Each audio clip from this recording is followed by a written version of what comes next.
raking hay today. It's our third cutting. It's a little thin because right when it needed a little shot of rain, we haven't gotten any rain, so it's not as thick as it usually is. Not making as big of windrows. This is my favorite job to do on the farm. Everybody thinks raking is the most boring job in the world, but I love raking. I can do it day in and day out. When I worked at a dairy, it's all I got to do all summer long when we hauled haylage, and I loved it. It's just relaxing. You just ride the tractor and go back and forth. It's pretty easy, actually.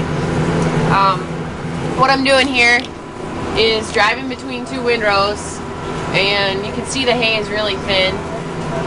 This field's kind of on its last leg. This will be its last year into hay ground. We're going to break it up and turn it into crop ground next year, because the pocket gophers are getting really bad and we haven't been able to stay on top of them, and the hay that's been alfalfa for about 5 years now, so it's kind of met its maximum capacity, and we just, you know, turn it over into crop ground and do a few rotations of corn and beans, and then you come back and put it back into alfalfa, and that's how the rotation works.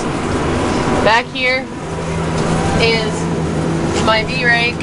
And what that's doing is it's taking two different windrows that the cutter put down, and we've let it lay and dry for a while, and the rake will take it, and then wheels on there, they turn, and they're tipping the hay.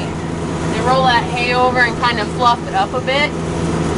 And the reason you do this is you want it to fluff up and dry just a little bit more before you bale it.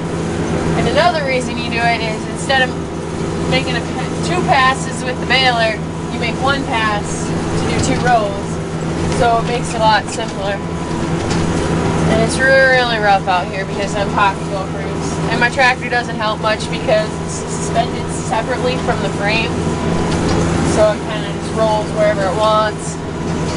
But yeah, just go along and do this, and I love it. It's a fun job.